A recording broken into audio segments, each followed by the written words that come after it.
ನಾರಾಯಣಂ ಸುರಗುರುಂ ಜಗದೇಕನಾಥಂ ಭಕ್ತಪ್ರಿಯಂ ಸಕಲಲೋಕನಮಸ್ಕೃತಂ ಚ ತ್ರೈಗುಣ್ಯವರ್ಜಿತಮಜಂ ವಿಭುಮಾದ್ಯಮೀಶಂ ವಂದೇ ಭವಗ್ನಮರಾಸುರಸಿದ್ಧವಂದ್ಯಂ ವ್ಯಾಸಂ ವಸಿಷ್ಠನಪ್ತಾರಂ ಶಕ್ತೇಃ ಪೌತ್ರಂ ಅಕಲ್ಮಷಂ ಪರಾಶರಾತ್ಮಜಂ ವಂದೇ ಶುಕತಾತಂ ತಪೋನಿಧಿಂ. ಶ್ರೀ ಗುರುಭ್ಯೋ ನಮಃ. ಹರಿ ಓಂ. ವಿಷ್ಣು ಸಹಸ್ರನಾಮ ಸ್ತೋತ್ರದ 56ನೆಯ ಶ್ಲೋಕದ ಚಿಂತನೆಯನ್ನು ಇವತ್ತು ಮಾಡೋಣ. ಅಜೋ ಮಹಾರ್ಹ ಸ್ವಾಭಾವ್ಯೋ ಜಿತಾಮಿತ್ರ ಪ್ರಮೋದನಃ ಆನಂದೋ ನಂದನೋ ನಂದಃ ಸತ್ಯಧರ್ಮಾ ತ್ರಿವಿಕ್ರಮಃ. ಪರಮಾತ್ಮನನ್ನು ಅಜಃ ಅಂತ ಕರೀತಾರೆ. ನ ಜಾಯತೆ ಇತಿ ಅಜಃ ಅಂತ. ಯಾವ ಭಗವಂತನಿಗೆ ಅಂದರೆ ಜನ್ಮ ಅದಿಲ್ಲವೋ, ಪರಮಾತ್ಮನಿಗೆ ಪ್ರಾಕೃತಿಕವಾದ ದೇಹದಿಂದ ರೇತಸ್ಸು ಮುಂತಾದವುಗಳ ಸ್ಪರ್ಶದಿಂದ ಜನ್ಮ ಅನ್ನುವಂತಹದ್ದಿಲ್ಲ.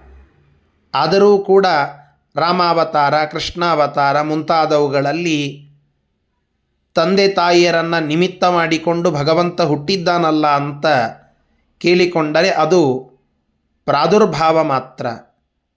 ಇರುವ ಭಗವಂತ ಪ್ರಕಟನಾದದ್ದು ಮಾತ್ರ ಹೊರತು ನಾವೆಲ್ಲ ಪಡುವಂತೆ ಆ ಗರ್ಭವಾಸವನ್ನು, ಅಲ್ಲಿ ಆಗುವ ವಿಕಾರವನ್ನು ಅನುಭವಿಸಿ ಭಗವಂತ ಬರುವಂತಹದ್ದಲ್ಲ. ಆದ್ದರಿಂದ ನ ಜಾಯತೆ ಇತಿ ಅಜಃ. ಅಜಃ ಚತುರ್ಮುಖ ಜನಕಃ ಅಂತ. ನಮ್ಮೆಲ್ಲರ ಬುರುಡೆಗಳನ್ನು ಮಾಡುವವನು ಬ್ರಹ್ಮದೇವರು ಅಂತ ನಾವು ಕೇಳುತ್ತೇವೆ. ಚತುರ್ಮುಖ ಬ್ರಹ್ಮದೇವರು ಸೃಷ್ಟಿ ಕಾರ್ಯವನ್ನು ಮಾಡುವವರು. ಆ ಸೃಷ್ಟಿ ಕಾರ್ಯ ಮಾಡುವ ನಮ್ಮೆಲ್ಲರ ಮೂಲವಾದ ಬ್ರಹ್ಮದೇವರ ಮೂಲ, ಅವರನ್ನು ಹುಟ್ಟಿಸಿದವನು ಜನಕ, ಅದು ಭಗವಂತ. ಆದ್ದರಿಂದ ಅಜಃ. ಮಹಾರ್ಹ ಅಂತ ಇನ್ನೊಂದು ಹೆಸರು. ಮಹಸ್ಯ ಪೂಜಾದಿರೂಪೋ ಉತ್ಸವಸ್ಯ ಅರ್ಹಃ ಯೋಗ್ಯಃ ಇತಿ ಮಹಾರ್ಹ.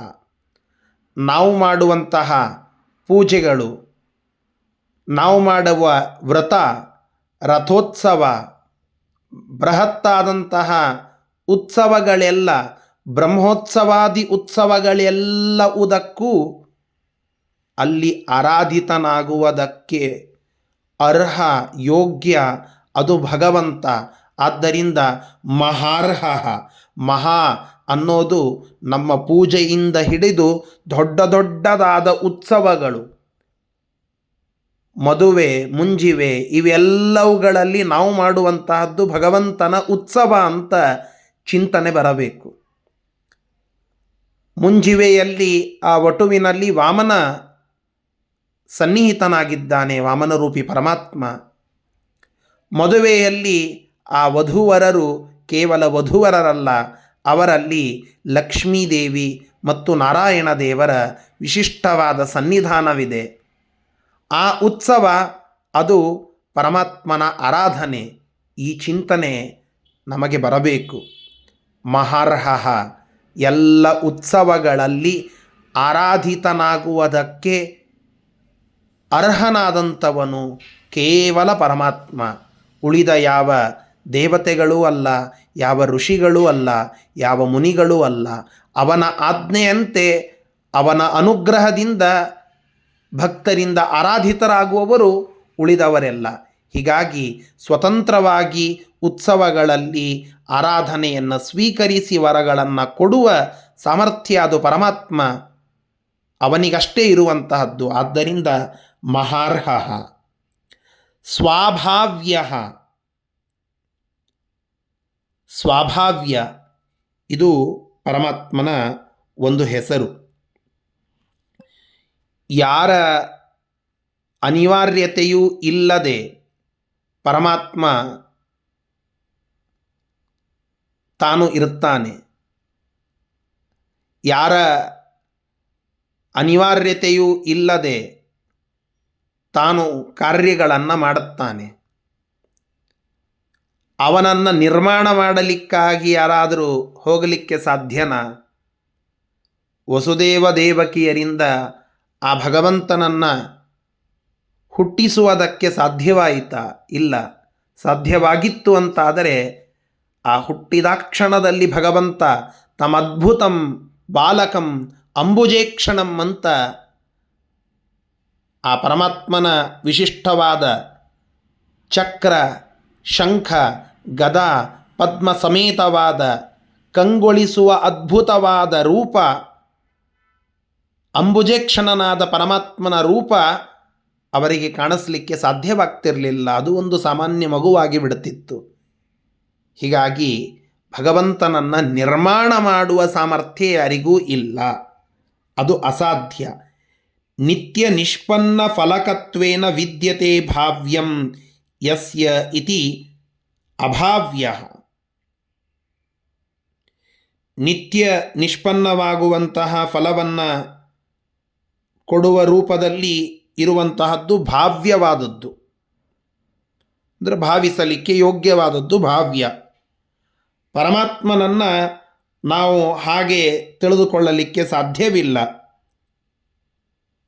ಆದ್ದರಿಂದ ಅಭಾವ್ಯ ಪರಮಾತ್ಮ. ಭವ ಅಂತಂದರೆ ಹುಟ್ಟೋದು, ಭವದ ಸಂಬಂಧ ಭಾವ. ಅಭಾವ ಅಂತಂದರೆ ಪರಮಾತ್ಮನನ್ನು ಯಾರಿಂದಲೂ ಹುಟ್ಟಿಸಲಿಕ್ಕೆ, ಸೃಷ್ಟಿ ಮಾಡಲಿಕ್ಕೆ ಸಾಧ್ಯವಿಲ್ಲ. ಸ್ವ ಅವನು ಸ್ವತಂತ್ರನಾಗಿ ಇದ್ದಾನೆ. ಸ್ವತಂತ್ರನಾಗಿ ಇದ್ದು ಯಾರಿಂದಲೂ ನಿರ್ಮಿತನಾಗದೇ ಇರುವ ವ್ಯಕ್ತಿತ್ವ ಅದು ಪರಮಾತ್ಮನದ್ದು. ಆದ್ದರಿಂದ ಸ್ವಾಭಾವ್ಯ ಇದು ಪರಮಾತ್ಮ ಅಂತ. ಜಿತಾಮಿತ್ರ ಇದು ಭಗವಂತನ ಒಂದು ವಿಶಿಷ್ಟವಾದ ಹೆಸರು. ಅಮಿತ್ರಾಹ ಜಿತ ಏನ ಇತಿ ಜಿತಾಮಿತ್ರ. ಅಮಿತ್ರಾಹ ಮಿತ್ರರು ಅಂದರೆ ಗೆಳೆಯರು, ಅಮಿತ್ರರು ಅಂತಂದರೆ ಮಿತ್ರರ ವಿರುದ್ಧರಾದಂಥವರು, ವೈರಿಗಳು. ವೈರಿಗಳನ್ನೆಲ್ಲ ಜಿತ ಗೆದ್ದಂಥವನು. ಆದ್ದರಿಂದ ಭಗವಂತನನ್ನು ಜಿತಾಮಿತ್ರ ಅಂತ ಕರೀತಾರೆ. ಪರಮಾತ್ಮ ಎಲ್ಲ ವೈರಿಗಳನ್ನು ಗೆಲ್ಲುವವನು. ಅಷ್ಟೇ ಅಲ್ಲ, ಅವನ ಸಂಪರ್ಕದಲ್ಲಿ ಬರುವ ಜ್ಞಾನಿಗಳು ಅವರೆಲ್ಲ ತಮ್ಮ ಆಂತರಿಕವಾದ ಶತ್ರುಗಳನ್ನು ಗೆಲ್ಲುತ್ತಾರೆ. ಕಾಮ, ಕ್ರೋಧ, ಮದ, ಮೋಹ, ಮತ್ಸರ, ಲೋಭಗಳನ್ನೆಲ್ಲ ಗೆದ್ದು ಜ್ಞಾನವನ್ನು ಪಡೆದು, ವೈರಾಗ್ಯವನ್ನು ಪಡೆದು, ಅಂತಹ ಜ್ಞಾನ ವೈರಾಗ್ಯ ಸಂಪನ್ನರಾಗಿ ಮುಂದೆ ಮೋಕ್ಷವನ್ನು ಮುಟ್ಟುತ್ತಾರೆ. ಅಂತಹ ಜ್ಞಾನಿಗಳಿಗೆ ಇರುವ ಕಂಟಕವಾದ ಅಮಿತ್ರರನ್ನು ಅವರಲ್ಲಿ ಇದ್ದು ಅವರಿಂದ ಗೆಲ್ಲಿಸುವವನು ಪರಮಾತ್ಮ. ಆದ್ದರಿಂದ ಜಿತಾಮಿತ್ರ ಅಂತ. ಪ್ರಮೋದನ ಪ್ರಮೋದಂ ನಯತಿ ಇತಿ ಪ್ರಮೋದನ. ಪ್ರಮೋದ ಅಂದರೆ ಆಮೋದ, ಪ್ರಮೋದ, ಸಂತೋಷ, ಸಡಗರ. ಆ ಪ್ರಮೋದವನ್ನು ನಮ್ಮತ್ತ ತಂದು ಕೊಡುತ್ತಾನೆ.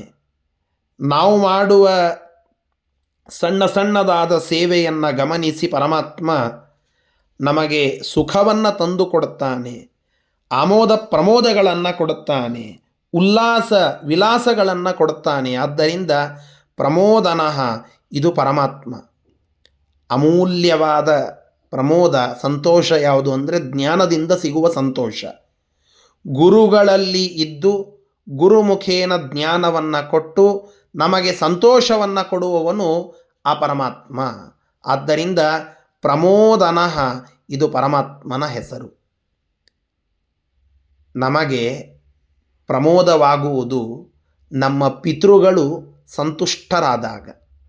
ಅವರು ಸಂತುಷ್ಟರಾದಾಗ ಆ ಪಿತೃಗಳ ಸಂತೋಷದಿಂದ ಅವರು ಏನು ಹಾರೈಸ್ತಾರಲ್ಲ, ಆ ಹಾರೈಕೆಯ ಫಲ ನಮ್ಮ ಮೇಲೆ ಬಂದು ನಾವು ಸಂತೋಷಗೊಳ್ಳುತ್ತೇವೆ. ಹೀಗಾಗಿ ಆ ಪಿತೃಗಳ ಸಂತೋಷಕ್ಕೆ ಕಾರಣವಾಗುವಂತೆ ನಮ್ಮಿಂದ ಕಾರ್ಯವನ್ನು ಮಾಡಿಸುವವನು. ಅಂತಹ ಭಗವಂತ ಪ್ರಮೋದನ ಅಂತ. ಆನಂದ. ಸಾಮಾನ್ಯವಾಗಿ ಆನಂದ ಅನ್ನುವ ಶಬ್ದವನ್ನು ಸಂತೋಷ ಅನ್ನೋದಕ್ಕೆ ನಾವು ಬಳಸಿಬಿಡುತ್ತೇವೆ, ಸರಿ. ಆದರೂ ಆನಂದ ಅನ್ನುವ ಶಬ್ದದ ಸರಿಯಾದ ಅರ್ಥ ನಮ್ಮ ಆತ್ಮಸ್ವರೂಪದ ಆನಂದ ಅಂತ. ಸ್ವರೂಪದಲ್ಲಿ ನಾವು ಸುಖ ಪಡುವುದು, ಖುಷಿ ಪಡುವುದು, ಇದಕ್ಕೆ ಆತ್ಮಾನಂದವನ್ನು ಆನಂದ ಅಂತ ಕರೀತೇವೆ, ಸ್ವರೂಪಾನಂದವನ್ನು.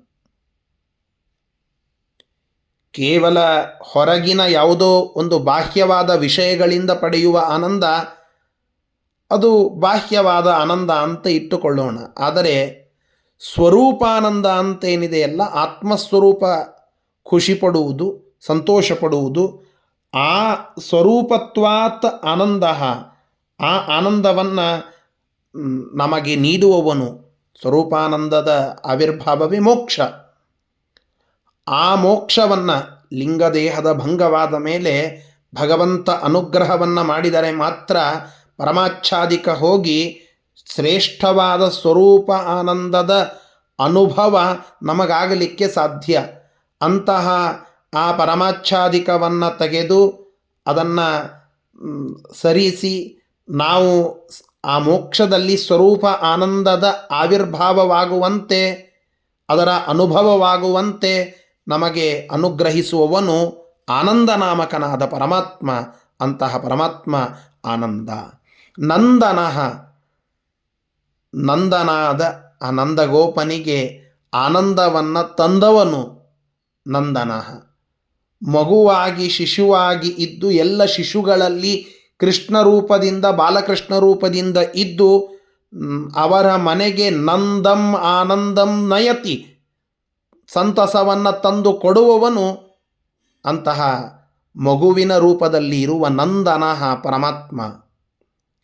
ನಂದಃ, ನಂದ ಸಮೃದ್ಧ ಅಂತ. ನಂದ ಅಂದರೆ ಸಮೃದ್ಧನಾದಂಥವನು, ಪೂರ್ಣನಾದಂಥವನು, ಪೂರ್ಣತೆಯನ್ನು ಕೊಡುವವನು ಯೋಗ್ಯರಿಗೆ. ಅಂತಹ ಪರಮಾತ್ಮ ನಂದಃ, ಸಮೃದ್ಧನಾದವನು.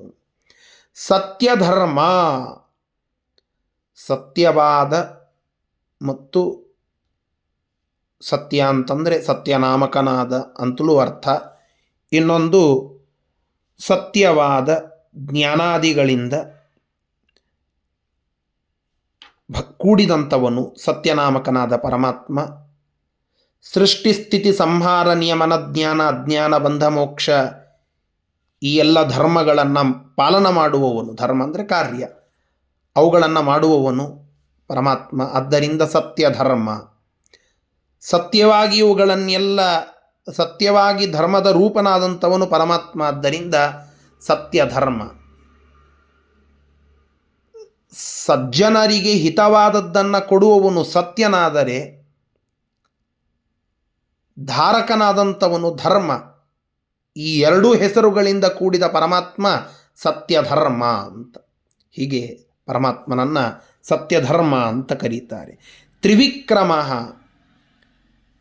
ಮೂರು ಕಾಲದಲ್ಲಿ ಎಲ್ಲ ಲೋಕಗಳಲ್ಲಿ ಮೂರು ವೇದಗಳಿಂದ, ಮೂರು ಕಾಲಗಳಿಂದ, ಮೂರು ಗುಣಗಳಿಂದ, ಮೂರು ಲೋಕಗಳಿಂದ, ದೇವ ಮಾನುಷ ದಾನವರು ಈ ಮೂರು ಗಣಗಳಿಂದ,